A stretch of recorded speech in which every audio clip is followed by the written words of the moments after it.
es un economista, está en Santiago del Estero, hoy 20 horas va a disertar la economía actual, relación nación-provincias, algo que lo estamos sufriendo también obviamente todos aquellos que vivimos en el interior, así que va a ser muy importante también escucharlo. Va a ser en el Centro Cultural del Bicentenario, está invitado por Conciencia de Acción Ciudadana, la entrada es libre y gratuita, pero antes vamos a conversar con él. Hernán, ¿cómo estás? Buenas tardes, bienvenido a Santiago. ¿Qué tal? Buenas tardes, gracias. Muy contento de estar acá. Te recibió bien y con buena temperatura, Santiago, no te puedes quejar, ¿eh? Eso me han dicho que me tocó un día agradable. Yo había estado solo de paso una vez, que efectivamente hacía calor, pero bueno, venía con la idea de que tal vez estaba un poco más caluroso, pero la verdad que está muy agradable hoy. No sabe lo que fue. Creo que hace mucho tiempo que no teníamos los calores que nos ha castigado en los últimos días. Bueno, sin espoliarte lo de hoy a la noche, o lo de hoy a las 20, sin espoliarte, pero interesante porque, bueno, como decía al principio, este gobierno está haciendo de las suyas con las provincias. Sí. Más allá de lo discrecional, que le sienta bien, por ejemplo, no tener un presupuesto, le sienta bien a la expectativa de proyección que tiene también de la relación con las provincias. ¿Qué avisoras vos en ese sentido, relación nación-provincia? Bueno, que hay dos variables. A ver, spoileo la conclusión. Ajá. El ajuste que ha hecho Milei ha recaído mayoritariamente en las provincias. Esta es, diría, la conclusión principal, pero en general, cuando se menciona eso, se suele decir, bueno, porque el efecto de los recortes de transferencias, sobre todo lo que se denominan transferencias no discrecionales, sí, ha sido brutal en la gestión de Milei, lo cual es verdad. Pero hay una segunda variable, yo la voy a mostrar hoy a la noche, es el impacto de la política económica de Milei sobre el erario público de las provincias en general, de Santiago en particular también, que tiene que ver con que, como el impacto de la caída de la actividad pegó negativamente en impuestos como IVA y ganancias, que son impuestos coparticipables, eso le pega también a los recursos provinciales. En cambio, la nación tiene derechos de exportación, que dado que al inicio de la gestión de Milei hubo una devaluación muy significativa, no sufrió semejante caída. Cuando uno ve la evolución de los recursos de origen nacional, los de las provincias, los dos cayeron, pero los de las provincias cayeron más. Claro. Es decir, Milei aplicó políticas que le hicieron pagar más caro a las provincias las propias decisiones que tomó Milei. No, y sobre todo las provincias que estamos lejos, ¿no? Del puerto, por ejemplo, ¿no? Que están con asimetrías enormes. En general, uno piensa en la Ciudad de Buenos Aires, en general la Ciudad de Buenos Aires tiene más recursos propios, pero porque habitualmente la empresa sede de la casa sede, la casa matriz, digamos, de una empresa, suele estar en la Ciudad de Buenos Aires por diversas razones, quizás Claro. por razones, si son exportadoras, por ese tipo de cuestiones y demás, con lo cual buena parte de los tributos se pagan ahí, aunque no toda la actividad se realice ahí. Entonces, tienen quizás menos necesidad de recursos de origen nacional.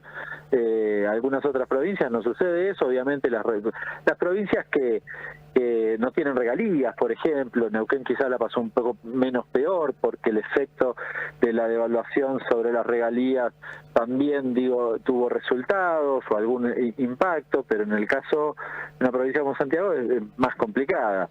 La provincia, hoy me reuní con el gobernador, con el ministro de Economía. La provincia tiene una gran ventaja, que es que tiene sus cuentas, y tenía sus cuentas ordenadas en un escenario y desendeudada, una cosa muy valiosa. Aquellas provincias quizás que tenían que estaban como deuda en dólares, en por términos ejemplo. fiscales, Claro. o que estaban endeudadas, bueno, este año les costó aún más, ¿no? Bueno, en esa perspectiva, bueno, obviamente que conoces, la Nación va a habilitar que algunas provincias se endeuden en dólares, ¿no? Que es lo peor que le puede pasar, creo, a cualquier ser humano que vive por lo menos en la Argentina, endeudarse en dólares, porque no le ingresan dólares habitualmente. Bueno, esa es una situación que pegó muy negativamente al inicio por la devaluación, pero que hoy es una especie de olla a presión, porque como el gobierno ha decidido sostener un tipo de cambio artificialmente, hoy quizás esa deuda, hoy estoy hablando a marzo del 25, ha vuelto a tener un peso sobre tu estructura fiscal, quizás menos complicada que la que tenías post devaluación de Milei, pero solo por esta razón que recién les mencionaba, porque vamos camino a que finalmente, malamente o por decisión del gobierno, termines devaluando y otra vez esa deuda vuelva a ser un gran problema. Claro. Ayúdame a entender esto. Si bien es cierto, el gobierno de Javier Milei, utilizando variables como puede ser las provincias, los jubilados, es decir, una serie de cuestiones que ya conocemos, no vamos a enumerar porque todos la conocemos de memoria. En ese sentido, paró lo que es la producción en la República Argentina. Sí. Y cuando no hay producción, nadie paga impuestos, no hay coparticipación, pero tampoco el Estado Nacional tiene para sus recursos diarios. Digo, ¿cuál es la idea en ese sentido? Porque es como pegarse un tiro en el pie prácticamente, ¿no? Sí, efectivamente, es tirarse un tiro. En realidad, uno puede pensarlo, recién lo decía, buenamente o malamente. ¿A qué me refiero? Uno puede decir, es como en el tenis, un error no forzado, ¿no? Se equivocaron, o lo buscaste.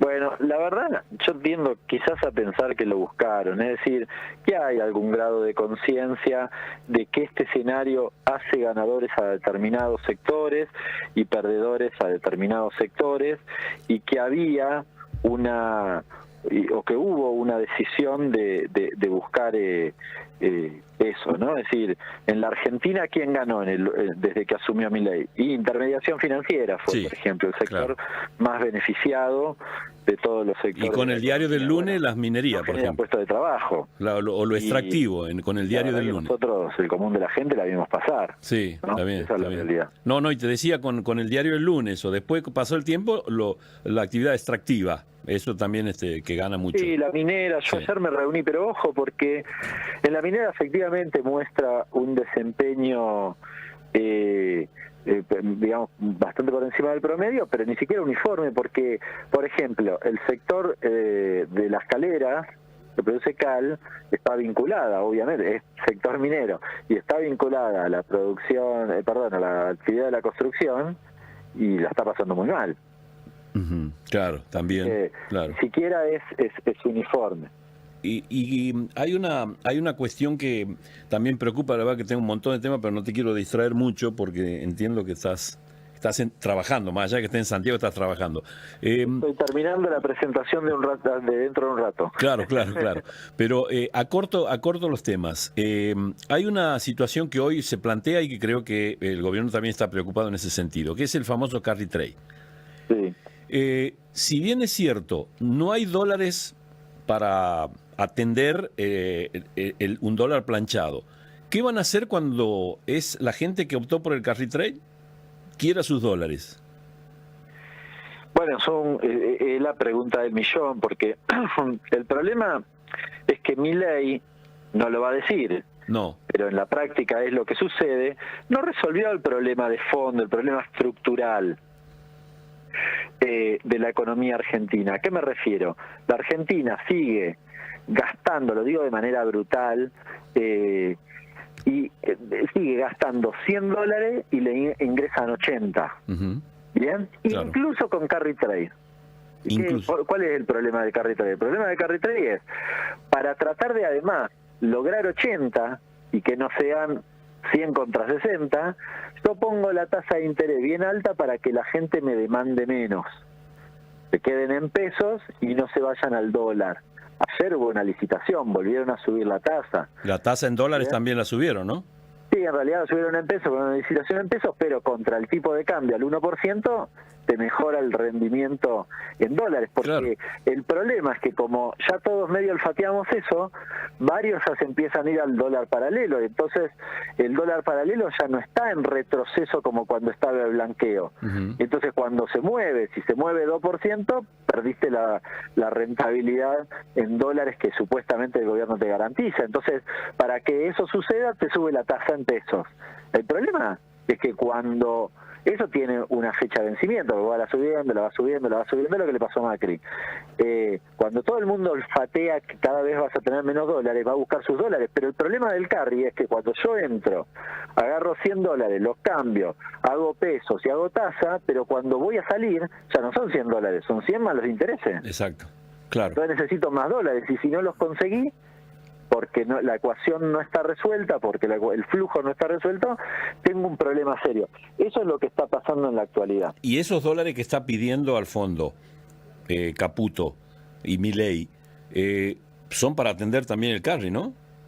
Sí, básicamente son, en realidad, para tratar de bajar la presión sobre aquellos que demandan dólares. Es decir, intenta mostrar que tiene dólares para persuadir, por decirlo de algún modo, a aquellos que están en pesos que no vayan a dólares. Pero cuando porque en total los dólares están. Pero así como es el mercado, en cuanto sepa que ese dinero viene, va a ir también el mercado por esos dólares, ¿o no? Sí, a ver, tarde o temprano, claro. El problema de este modelo es que, de nuevo, si no tiene resuelto, y no lo tiene, la cuestión del flujo, es decir, las exportaciones, los dólares de exportaciones me resuelven toda la demanda de dólares, tarde o temprano termina mal. Sí, claro. Yo estoy pateando la pelota para adelante. Y Milei lo que hizo fue pateando la pelota para adelante con dólares que no son suyos, digo, del Estado. Entonces, primero usó los dólares de blanqueo. ¿De quién son los dólares de blanqueo? De la gente. Y sí. Después usó los dólares del repo. ¿De quién son? Y se los prestaron los bancos. Y ahora quieren los del fondo. ¿De quién son? Son del fondo. Después tienen que aparecer esos dólares y los tenés que pagar. Si yo dentro de 6 meses voy a tener un aluvión de 50.000 millones de dólares o 30.000 millones de dólares adicionales a los que ya tengo, bueno, la discusión, qué sé yo, puede tomar color, pero no va a pasar, porque encima lo que me está pasando ahora es que aunque el Banco Central compra, no acumula nada, porque se los gasta igual. Claro. Esta es la cuestión. Ese es el tema. La última consulta, y volviendo a tu tema de las provincias con nación. 2 años sin presupuesto. Y da la sensación que este gobierno le sienta bien no tener presupuesto porque tiene a mano la discrecionalidad de los fondos. ¿Eso cómo puede impactar 3 años, 4 años, ponerle que cumpla el mandato Milei y siga sin presupuesto? Hay una disgregación económica, ¿no? Ya no seremos como nación económicamente hablando. Sí, es un manotazo de ahogado para engañar, es un engaño. La verdad lo podemos ratular claramente como un engaño. ¿Por qué? Bueno, porque cuando, quizás el común de la gente no lo sabe, pero cuando el presupuesto no se vota, se prorroga el del año anterior, ahora creo que ya lo saben porque como lleva 2 años adentro, el presupuesto actual es el presupuesto del 2023, pero no es el presupuesto del 23 ajustado por inflación, es el del 23. Y uno dice, pero pará, yo en el 23 pensaba recaudar 100, pero la inflación hizo que recaudara 300. Bueno, ¿cómo gasto los 200 de diferencia? Como quieras. Esa es la razón de fondo por la cual Milei prefiere no tener presupuesto, porque tiene discrecionalidad en el uso del gasto. Claro. Hace lo que quiere. Y hace lo que quiere, en eso yo dije magnitudes equivalentes, no son números reales, pero son equivalentes a la realidad, es decir, más o menos el 70% es de discrecionalidad absoluta. Solo un 30% se ajusta o debe ajustarse a lo que el presupuesto 23 decía. Claro. Con lo cual hace lo que quiere. Entiendo. Bien, ¿dónde te vemos? ¿Redes tuyas? ¿Dónde estás ahora? ¿O dónde te escuchamos? No sé. Contame.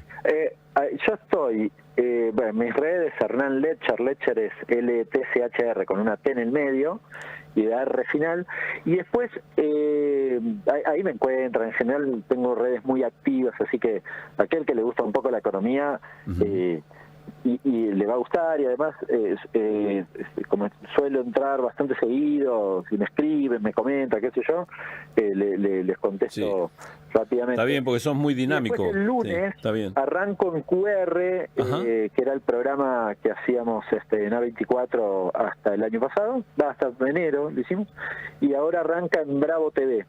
Que Bravo TV hay que verlo por streaming porque está en Flow, ahí yo estoy posteando justo en mis redes, porque en cada plataforma se ve en un canal distinto, en algunos no está, así que en los que no está hay que verlo por streaming, pero es muy fácil. ¿El mismo equipo lo voy a poner en mis redes para que cualquiera pueda acceder? Hernán, ¿el mismo equipo de QR?